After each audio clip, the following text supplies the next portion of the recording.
This is a refresher video for Quilt As You Go. I'm taking my inspiration project, Finding Inspiration. If you review that video, you'll see which project I'm making. First of all, I had 6.5-inch squares picked out of a square bin. And then I was cutting 1.5-inch wide strips of white or whitish fabric, and also black or blackish fabric. And that was to sew along the sides of the 6.5-inch square. When I had enough of those, I started to sew the strips alongside the 6.5-inch square to create the pattern that I wanted to copy from the inspiration fabric.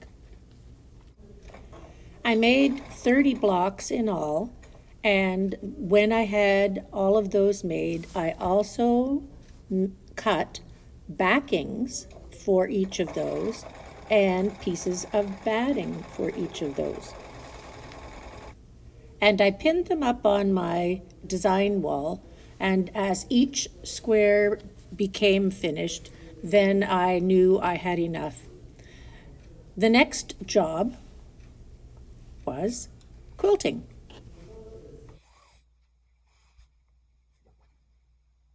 So when I take it off of the wall, I just want to make sure that the square of batting and the backing fabric are pressed.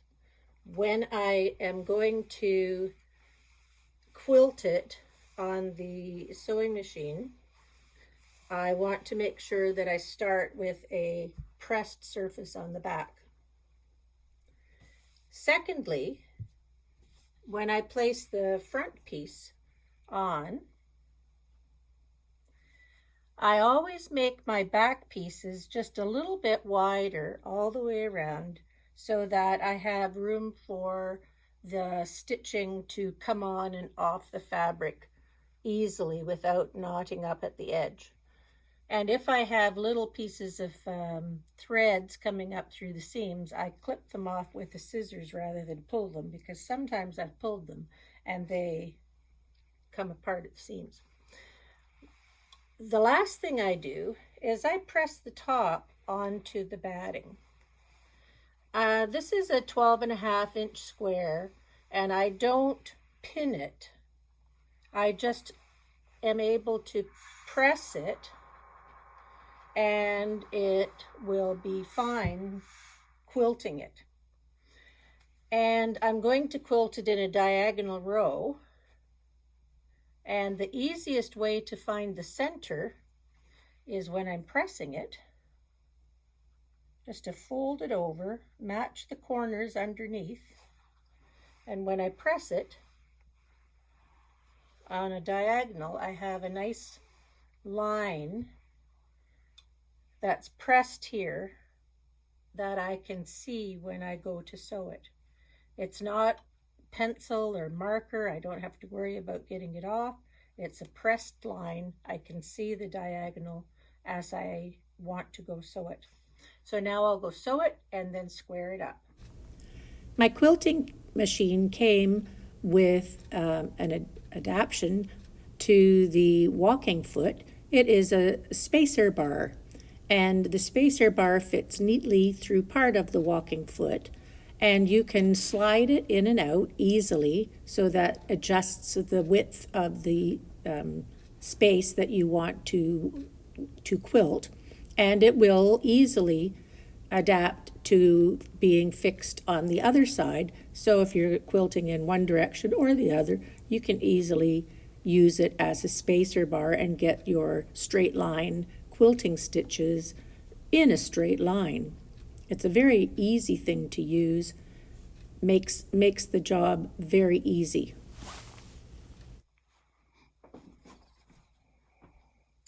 So I will see my diagonal line that I've pressed in place.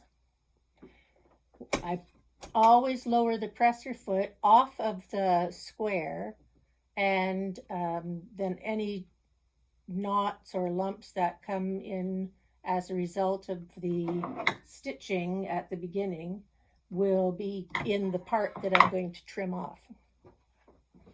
When I do my machine quilting, I have a longer stitch length. This is 2.7, so I get about 8 to 9 stitches per the inch.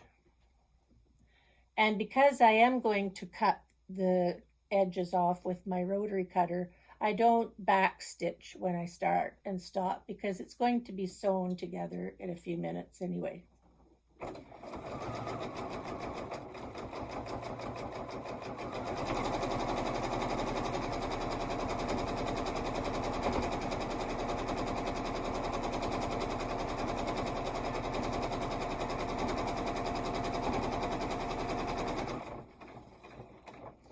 And when I get to the edge, just... Now on my sewing machine, I have a bar here that is my guide for the stitch, the distance between rows. And I'll show it to you in a minute as soon as I'm finished because I have to sew this last one first. Well, I did show you. Anyway, the distance that you select is up to you. If you want to have more rows of stitching, put the bar spacer closer together. If you want fewer, put it farther apart.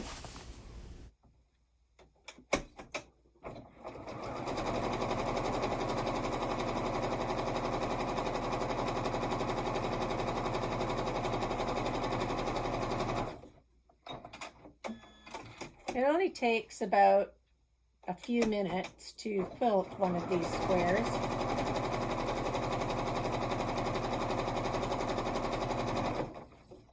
On the squares that I have finished, I make sure that the lines are evenly spaced.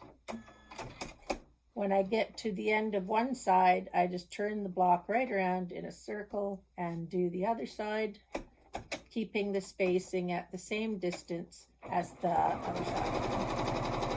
Now, I love patterns that say quilt as desired. Well, a lot of the quilting that I do on this machine is straight line quilting. It makes a very nice job, secures the fabrics together, and when done well, it looks very nice. You can vary the distance between the lines of stitching. That adds a different element of design. Many times I like to stitch in a diagonal, and I like the way that looks. So that one is done. I just check the back to make sure that there's nothing on the back that's turned over or twisted. The front is sewn, and each one is already quilted and squared up with a 12.5-inch ruler. Now, one thing I like to do, well, just a minute. Now, the next thing I do before I want to sew them together is to square them off. Now, one thing about this is I have white fabric on the outside and white batting underneath, so I have to be quite careful that I make sure that I have the actual fabric I'm cutting, and I'm not cutting just batting, and I'm not cutting it too short.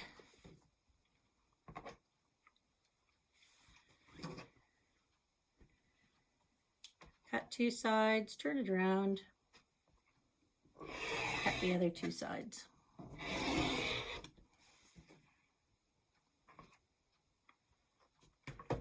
And then I go put it up on the wall. Now the next thing I'm going to do is turn all of those squares over so I can see the back sides. I like to look at the back sides because it is a reversible quilt. So on the wall, I have them all finished And then I join the rows together. I first of all join the 12.5 inch squares into a row and then join the rows to each other. So now that I have this part done, I have one more row to sew the blocks together, and then I've got the sashing already sewed onto this edge so I can join the last row. So here on my table, I have the last row to sew together. And underneath, well here, I have the underside fabric I'm using for the sashing. And I place it with the good side up under the presser foot.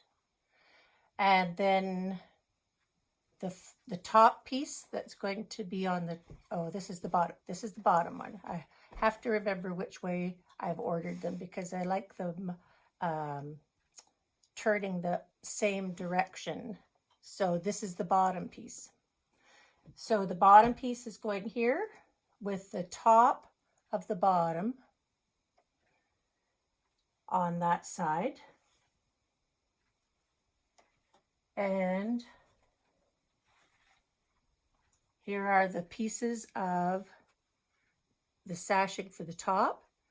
And I have a 2.5 inch strip or 2.25 inch strip here. I've pressed it in half, and the raw edges are going to get sewn onto the top on the top side. So I can sew all of those layers at one time. I use the edge of my presser foot as my guide.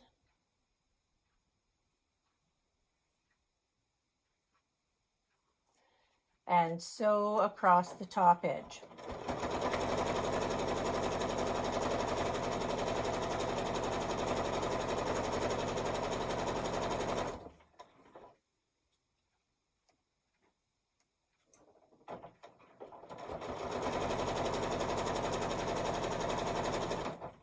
When I get to the end, back stitch,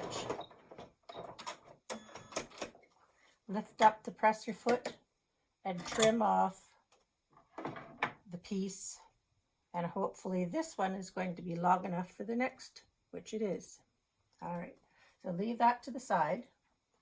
So this is the next piece that's going to go on. So I'm going from the bottom of the row to the top. So this piece is going to go on top of that one.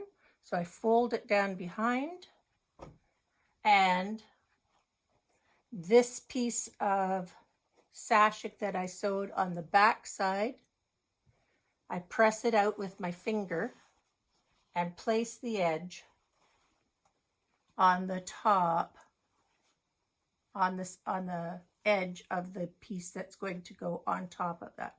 So it's that way on the back, and on the front it's that way.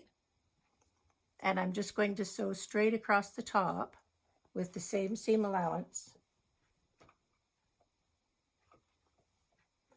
making sure the edges are even at the side.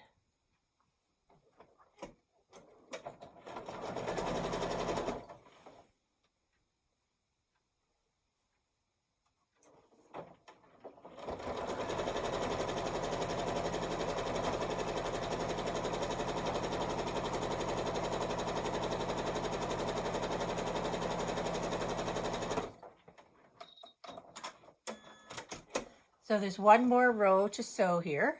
So I have folded out, and this part here, this folded piece of sashing that I sewed into the front, gets pressed up here, and I will sew close to the top edge. I know a lot of people like to do that by hand. It does a nice job if you sew it by hand, because then you don't see the stitches on the back side.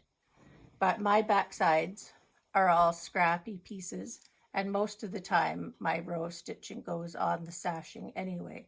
So it's not going to be wobbly all over the place and visible. All I really see on the back side are the quilting rows, and I sewed those in a diagonal so that they all go in the same direction. So all I do is put this under the presser foot again, and you can see how if I pull it, let's see, can you see how that separates a little bit? I don't want to pull it apart when I'm sewing. I want it just to be relaxed so that the edges of the fabric that's quilted stays together. And that way there's no cool spots in the quilt when it's done. They lie together very well. And all I do then is just sew one more row here. I press that with my fingers.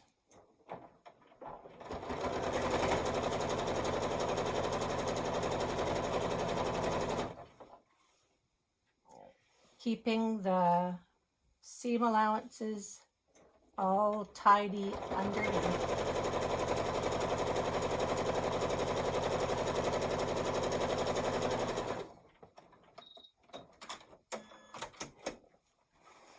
And when it's done, this row joins the two together. I don't know if you can see that very well, but it joins it together at the back as well. It's an easy process once you get used to doing it, and that's how I joined the long strips together as well after they've been joined. And I'll show you how to do that too. But quilt as you go, I could use up all the small pieces of batting that I've got. I can Franken batting, join pieces together a lot easier because they're smaller.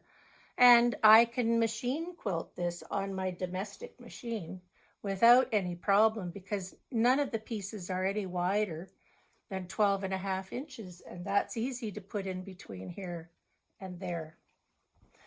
I prefer it. The red and white quilt I was making, I still haven't quilted it because I haven't pinned the layers together yet. And that requires me to do a lot of either taking it to a place where I can pin the layers together on a tabletop, or I have to do it on the floor, or I've tried the pool noodle. It wasn't very happy for me, but again, if you only do something once, it's a learning curve. If you do it twice, you've got some experience. And if you do it a number of times, it gets a lot easier. I've done quilt as you go a long time. And that is one reason why I prefer making scrappy quilts. And I can start it and I can finish it. And I don't have to pay a long arm professional to quilt it for me. I can do all of this myself, and I haven't got a lot of investment in the quilt. Time is my only investment, and I've got lots of time. I'm not in a hurry.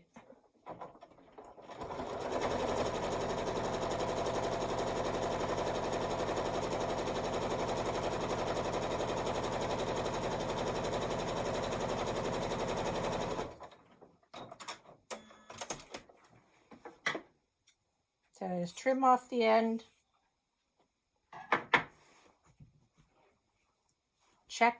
Check the underside to make sure that all of those edges are caught in on the back side and the front, that none of the parts have folded over underneath and you have to take it out afterwards. That's really a pain. So next one, wrong side to there, the back sides to the back sides. Fold that up, put that to the top edge. I make sure that I've got the right corner in this position that I want it so the pattern continues evenly. And I don't pin these because they're just 12 inches. I can sew that and hold it without pinning it. So I really find a quilt as you go method like this easy. It's not hard on my hands. It's not hard on my back. I can do a piece, set it down. I don't have a lot of stretching and big pieces to have to manage all at one time. And it uses up a lot of small pieces of things. So it's a win-win for me.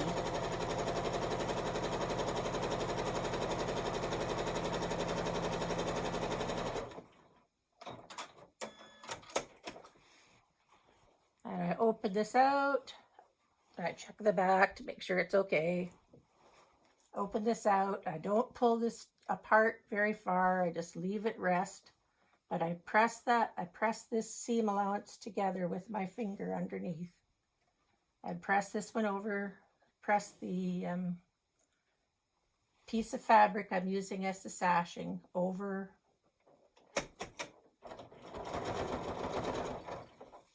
And keep everything flat underneath.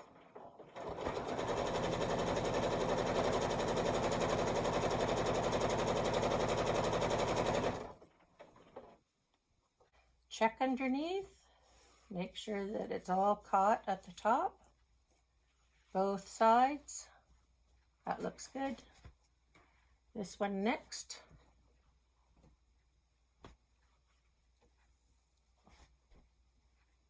Once you get a routine, it goes very quickly.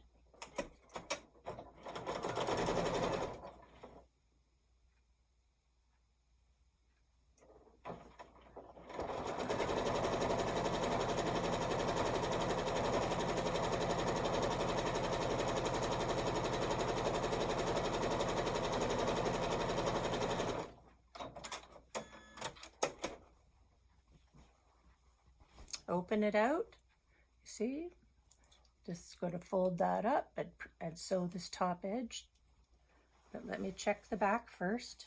It's good.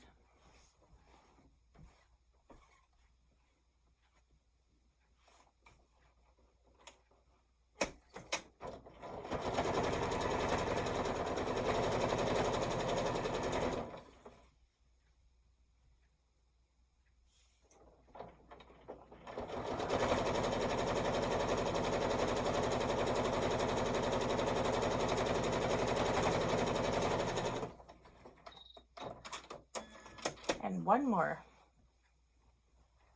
Check the back, check the front. It's all good. You see sometimes at the side I've trimmed a little bit wonky, but that will trim off because that's the side that the binding is going to go on. It'll trim down and it won't be noticeable.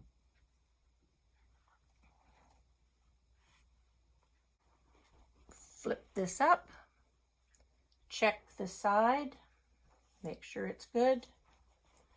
Make sure it's good there. Keep these not pulled apart, but just keep them nicely positioned.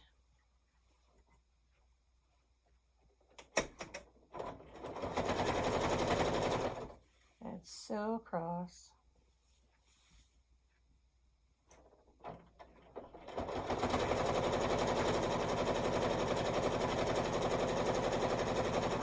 To hold these sashings together.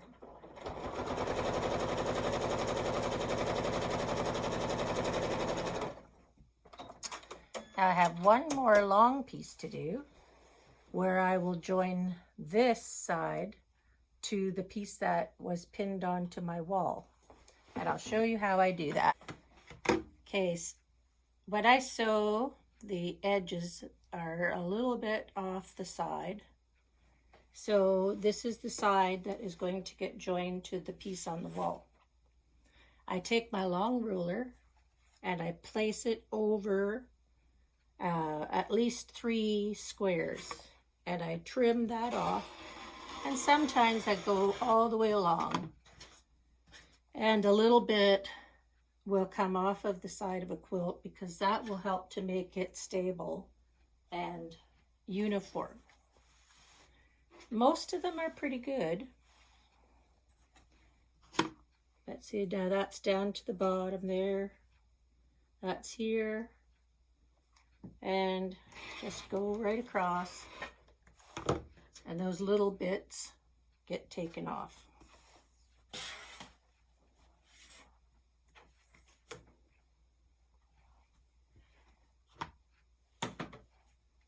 So this is the piece that's going to go along the side. A new piece going on. And here's the piece coming from the wall. So I lay the one from the wall on the desktop. Now, just like those short pieces I was sewing, the sashing is along the front, and the sashing on the back side is not folded.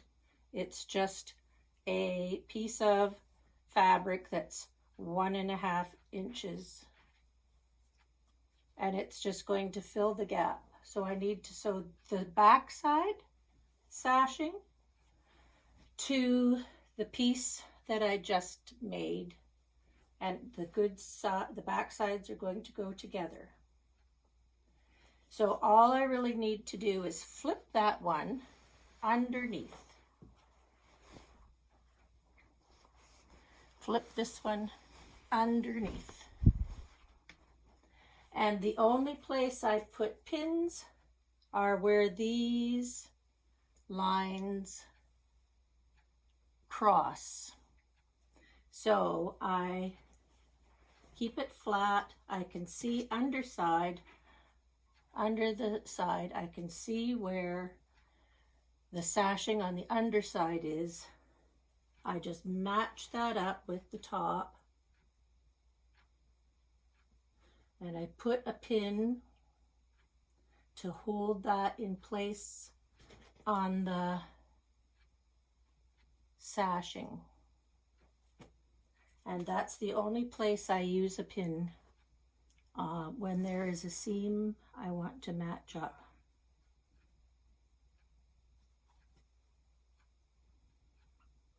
And I keep the edges together.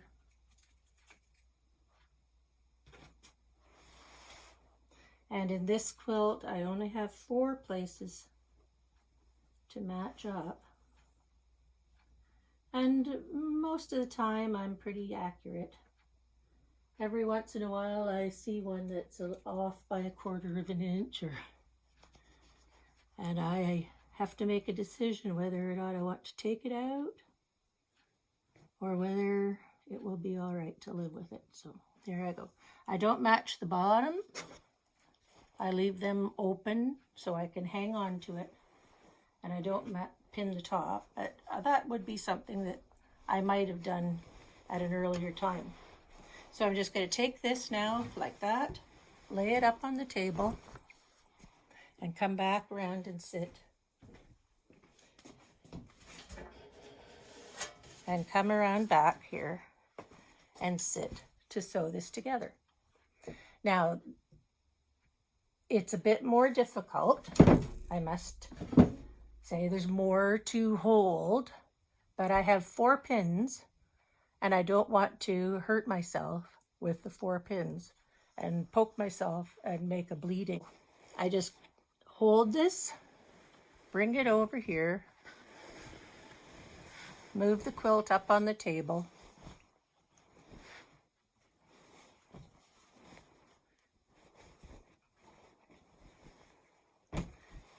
so the part I'm going to quilt is over here under the presser foot. I'm not holding on to any of this, it's just resting on the table. I want to make this top piece parallel to this top piece. I don't want this one to be twisted underneath and go crooked. It should be parallel, and it should be together at the top edge. That way things line up better.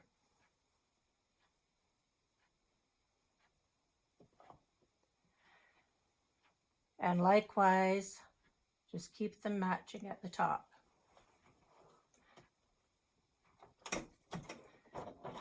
I use the presser,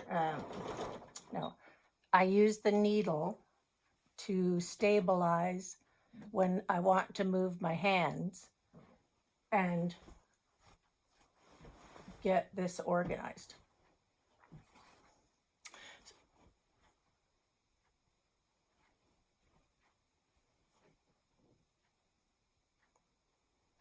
So most of the time, all I hold is the place where the pin is. The needle is at holding the top end, and my left hand is underneath, holding the 12-inch piece underneath to the 12-inch limit of the top part. I want that piece underneath to be flat and even and not twisted or not folded over. So my underside hand is holding the bottom to the bottom of the top, underside of the top. And I'm not holding where the needle is going to sew. I just guide it with my hand.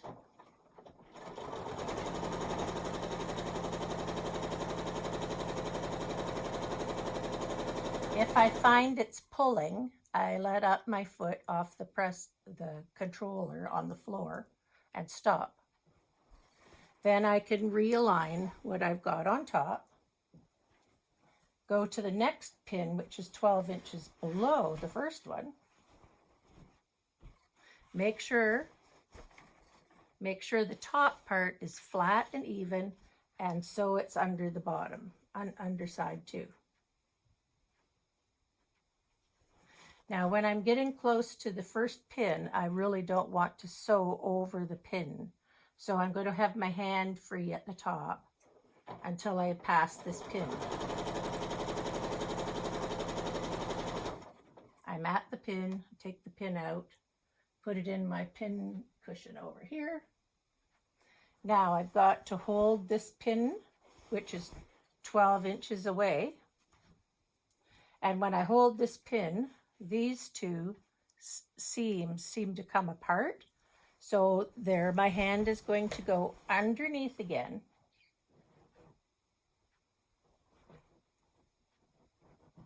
And flatten the top part evenly over the bottom piece.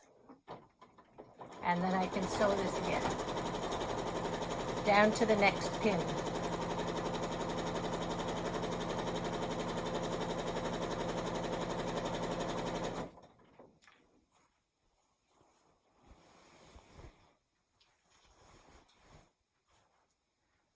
And here I am at that pin. So what I'm going to do, the same thing I did last time. Hold the next pin, put my hand underneath to flatten the under portion,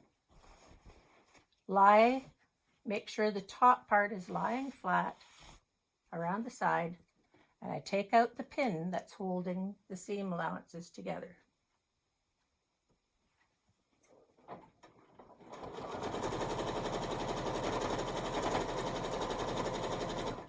Okay, not much more to go.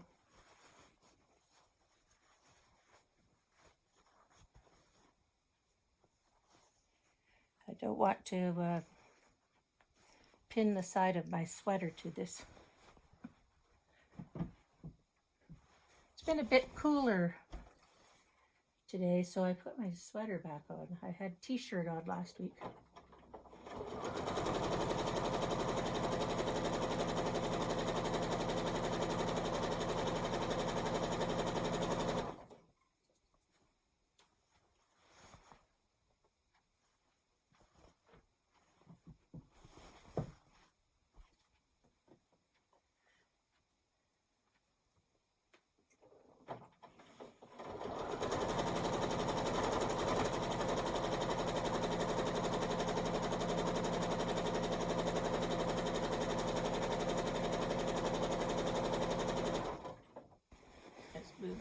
this out of the way. And now I'm on the last block.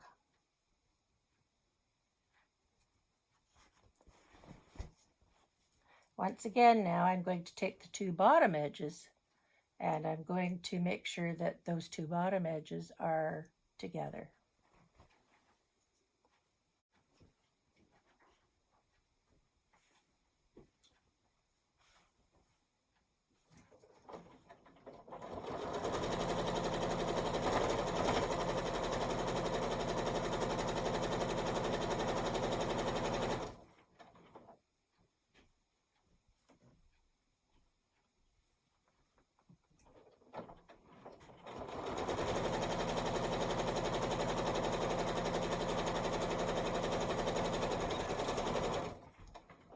Alright, that's the end. One more long row to sew. So now I just open out this part that I've just sewn on, lay it underneath the presser foot,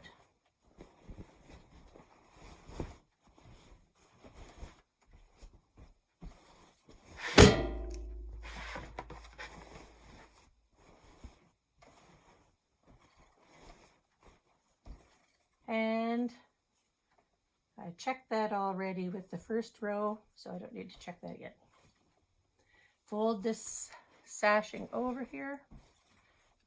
All right, let's see if you can see this better here. So here's the last row. Fold that over.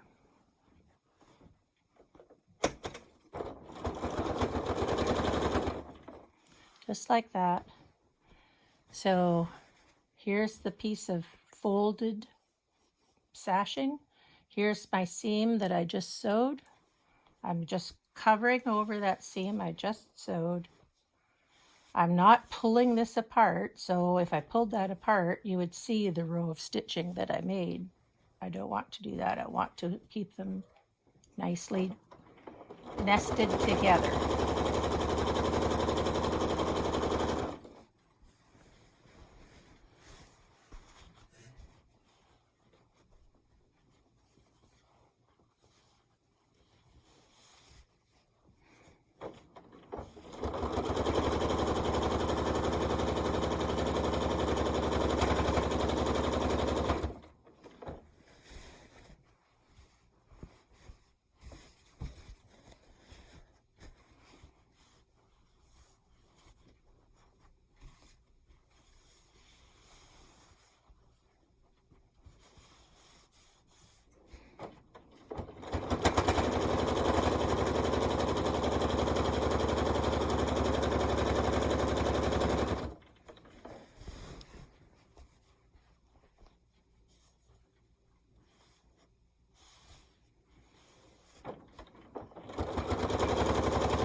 So to me, this is kind of a relaxing, it's quite I really like the fact that I'm making quilts out of things that I get as donations, making use out of the fabrics, because textiles should not go into landfill. They need to be used. And the more I can use, the happier I am.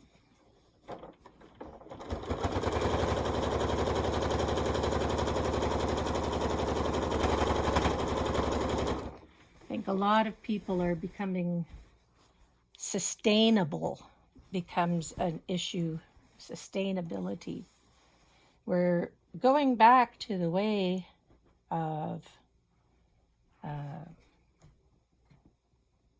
the way it was in the 1930s and the 1940s. We have a lot more fabric choices now than they did in the past. But once again, you just have to make sure that what you've got, you make good use out of it and you're not wasting it. The resources that we have in our environment are limited. They're not limitless. So it's important for us to try to make something from what we have. I fully believe in that mantra.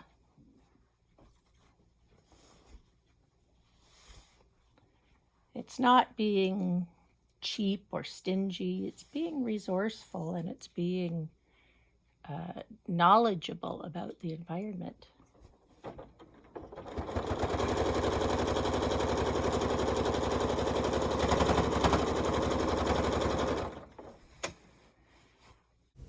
So I haven't come up with a real name yet for this quilt square. I was thinking around the corner, but if you have a great idea for a title or a name for this quilt square, let me know in the comments below. The next thing I'm going to do when I finish this is just to bind the edge. And binding, I've shown you how to do that in other videos. If anybody needs a refresher, I can point you to the video where I've demonstrated binding. I think this has been a fun project. I've enjoyed making this quilt. It certainly has cut back on some of the scraps I've got in my bins. And I'm really testing out my new sewing space too. I need a bit of different lighting, I think. I've got a few dull spots in overhead, so I need to see a little bit clearer sometimes. I have to move from one place to another. I'm still feeling my way through the new room, but I'm having fun doing it, and that's really what counts, isn't it? So there I am. I'm just finishing the last stitching on that seam. All I have to do is just trim up the edges a little bit, and then all I need to do is put some binding on it. It's been a great project. Now here's the back side, and the back side looks pretty good for a bunch of scraps. There's my inspiration piece that I started with. It's more colorful, and when you look at my finished quilt, I used more white and more black because my strips were a bit wider than the inspiration piece. But all in all, I think it turned out pretty nice. I hope you enjoyed this video. Thanks for watching.